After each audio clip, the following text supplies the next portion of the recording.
আসসালামু আলাইকুম। সংবাদে আপনাদের সবাইকে স্বাগত জানাচ্ছি। আমি ফিরোজ তোহা। শুরুতেই সংবাদ শিরোনাম।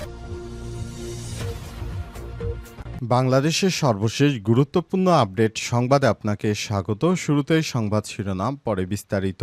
প্রথমেই জানাবো, ভৈরবে মাইকে ঘোষণা দিয়ে দুই পক্ষের সংঘর্ষ, আগুনে পুড়ল 10 দোকান। কিশোরগঞ্জের ভৈরবে মাইকে ঘোষণা দিয়ে দুই গ্রুপের মধ্যে সংঘর্ষের ঘটনা ঘটেছে। এ সময় উভয় পক্ষের 10 জন আহত হয়েছে। এছাড়াও বিক্ষোভকারীরা আগুন দিয়ে পুড়িয়ে দিয়েছে 10টি দোকান। খবর পেয়ে ভৈরব থানা পুলিশ ও সেনাবাহিনী পরিস্থিতি শান্ত করে। এ সময় আগুন নিয়ন্ত্রণে আনে ফায়ার সার্ভিস।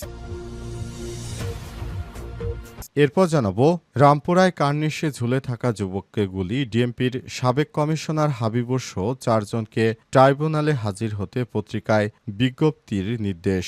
ছাত্র জনতার আন্দোলন চলাকালে রাজধানীর রামপুরায় ছাদের কার্নিশে ঝুলে থাকা যুবককে গুলির ঘটনায় ডিএমপির সাবেক কমিশনার হাবিবুর রহমান সহ 4 পুলিশ সদস্যকে হাজির হতে পত্রিকায় বিজ্ঞপ্তি প্রকাশের নির্দেশ দিয়েছে ট্রাইব্যুনাল। পরোয়ানা ফেরতের প্রতিবেদন পাওয়ার পর আন্তর্জাতিক অপরাধ ট্রাইব্যুনাল এ আদেশ দেন।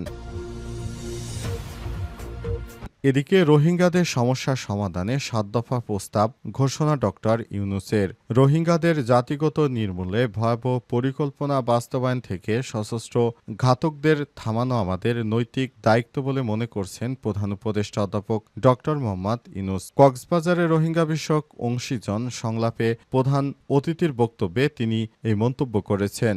ডক্টর মোহাম্মদ ইউনূস বলেন, সম্পদ ও সামর্থ্যের সীমাবদ্ধতা থাকা সত্ত্বেও 2017 সালে এবং আরও আগে রোহিঙ্গাদের জীবন বাঁচাতে মানবিক কারণে বাংলাদেশ সীমান্ত খুলে দিয়েছিল। এখন যেহেতু সময় শেষ, সুতরাং মিয়ানমারে তাদের ফেরত যেতে হবে।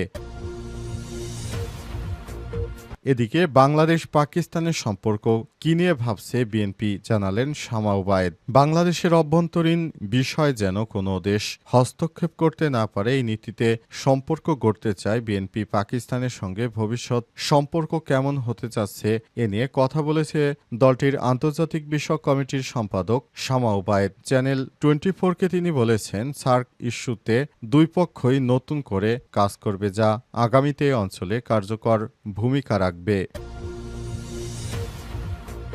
এদিকে রাজধানীর টঙ্গীতে ঢাকা ময়মনসিংহ মহাসড়ক অবরোধ করে যান চলাচল বন্ধ।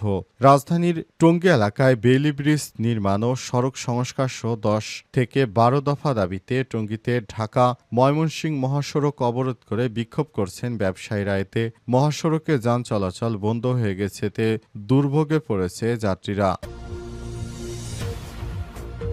এবং সর্বশেষ জানাবো, ওআইসির জরুরি বৈঠক, নেতানিয়াহুর বৃহত্তর ইসরায়েল পরিকল্পনা নিয়ে সতর্ক করলেন ইরানের পররাষ্ট্রমন্ত্রী। ইরানের পররাষ্ট্রমন্ত্রী সৈয়দ আব্বাস আরাকচি সতর্ক করে বলেছেন, তথাকথিত গ্রেটার ইসরায়েল ধারণা শুধু একটি ভ্রান্ত কল্পনা নয়, বরং এটি আন্তর্জাতিক শান্তি ও নিরাপত্তার জন্য অস্তিত্বগত হুমকি। তিনি মুসলিম দেশগুলোকে ইসরায়েলের সাম্প্রদায়বাদী নীতির বিরুদ্ধে ঐক্যবদ্ধ হয়ে প্রতিরোধ গড়ে তোলার আহ্বান জানিয়েছেন। প্রিয় দর্শক, এতক্ষণ শুনছিলেন সংবাদ শিরোনাম, এবারে বিস্তারিত।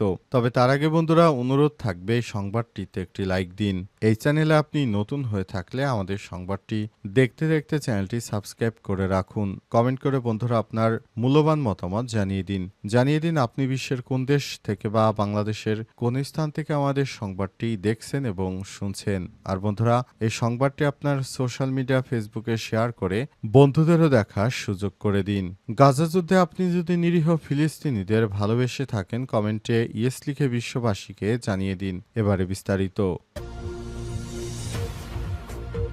ভৈরবে মাইকে ঘোষণা দিয়ে দুই পক্ষের সংঘর্ষ, আগুনে পুড়ল 10 দোকান। কিশোরগঞ্জের ভৈরবে মাইকে ঘোষণা দিয়ে দুই গ্রুপের মধ্যে সংঘর্ষের ঘটনা ঘটেছে। সময় উভয় পক্ষের 10 জন আহত হয়েছে। এছাড়াও বিক্ষোভকারীরা আগুন দিয়ে পুড়িয়ে দিয়েছে 10টি দোকান। খবর পেয়ে ভৈরব থানা পুলিশ ও সেনাবাহিনী পরিস্থিতি শান্ত করে। এ সময় আগুন নিয়ন্ত্রণে আনে ফায়ার সার্ভিস। দিবাগত মধ্যরাতে পৌর শহরে ভৈরবপুর দক্ষিণপাড়ার কসাইহাটি এবং উত্তরপাড়া ওমান গ্রুপের মধ্যে এই সংঘর্ষের ঘটনা ঘটে। এই ঘটনায় আহতরা ভৈরব উপজেলা স্বাস্থ্য কমপ্লেক্স ও বিভিন্ন প্রাইভেট ক্লিনিকে চিকিৎসা নেন। ভৈরব কুলিয়ারচর সার্কেলের সিনিয়র সহকারী পুলিশ সুপার নাজমুস সাকিব ঘটনার সত্যতা নিশ্চিত করেছেন। পুলিশ ও স্থানীয় সূত্র থেকে জানা গেছে, রোববার রাত 11টার দিকে ভৈরব বাজারের পাশে এশা হোটেল নামে আবাসিক হোটেলের ঝাড়ুদার হোটেল পরিষ্কার পরিচ্ছন্ন করার সময় ইটের কণাসহ ময়লা পড়ে উত্তরপাড়া এলাকার এক যুবকের শরীরে। পরে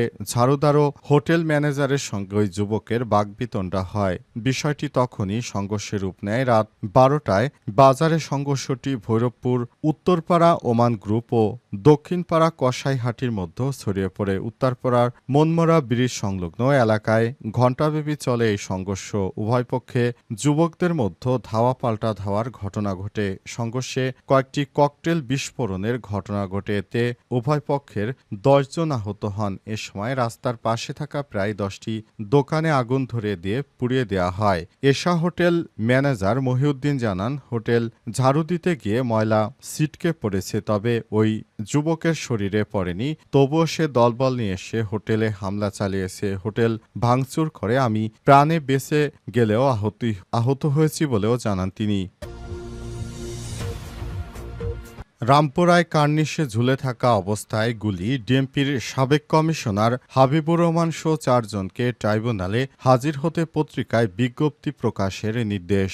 ছাত্র জনতার আন্দোলন চলাকালে রামপুরায় ছাদের কার্নিশে ঝুলে থাকা যুবককে গুলির ঘটনায় ডিএমপির সাবেক কমিশনার হাবিবুর রহমান সহ 4 পুলিশ সদস্যকে হাজির হতে পত্রিকায় বিজ্ঞপ্তি প্রকাশের নির্দেশ দিয়েছে ট্রাইব্যুনাল।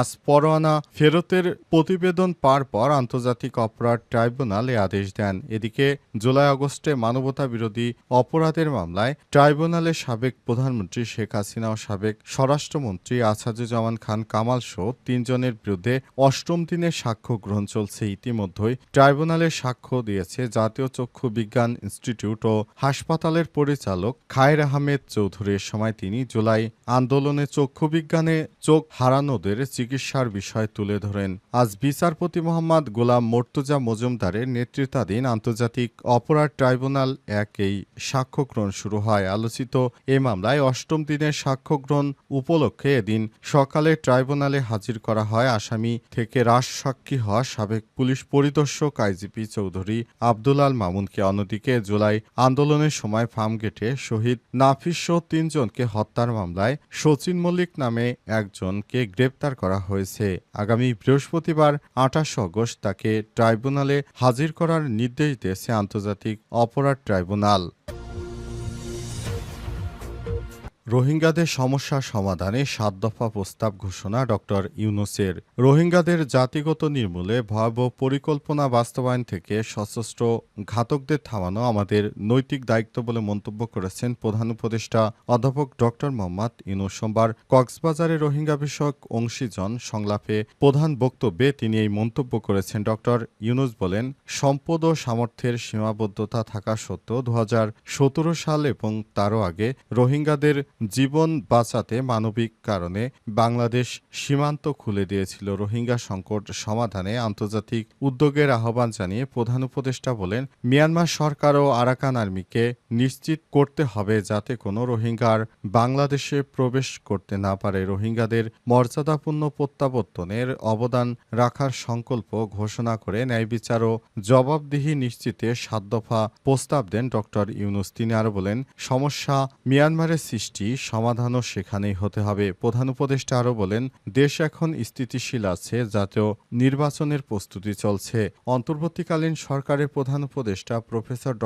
মোহাম্মদ ইউনূসের সরকার বাংলাদেশকে একটি ভালো অবস্থানে নিয়ে যাওয়ার জন্য সর্বাত্মক প্রচেষ্টা চালিয়ে যাচ্ছে। অন্তর্বর্তীকালীন সরকারের প্রধান উপদেষ্টা প্রফেসর ড. মোহাম্মদ ইউনূস ভবিষ্যতের বাংলাদেশ বিনির্মাণে তিনি প্রচেষ্টা চালিয়ে যাচ্ছেন। বাংলাদেশ পাকিস্তানের সম্পর্ক নিয়ে কী ভাবছে বিএনপি জানালেন শামা ওবায়েদ। বাংলাদেশের অভ্যন্তরীণ বিষয়ে যে কোনো দেশ হস্তক্ষেপ করতে না পারে এই নীতিতে সম্পর্ক গড়তে চায় বিএনপি। বাংলাদেশের অভ্যন্তরীণ বিষয়ে যেন কোনো দেশ হস্তক্ষেপ করতে না পারে এই নীতিতে সম্পর্ক গড়তে চায় বিএনপি। পাকিস্তানের সঙ্গে ভবিষ্যৎ সম্পর্ক কেমন হতে যাচ্ছে এ নিয়ে কথা বলেছেন দলটির আন্তর্জাতিক বিষয়ক কমিটির সদস্য শামা ওবায়েদ। চ্যানেল ২৪কে তিনি বলেন, সার্ক ইস্যুতে দুই পক্ষই নতুন করে কাজ করবে, যা আগামীতে অঞ্চলে কার্যকর ভূমিকা রাখবে।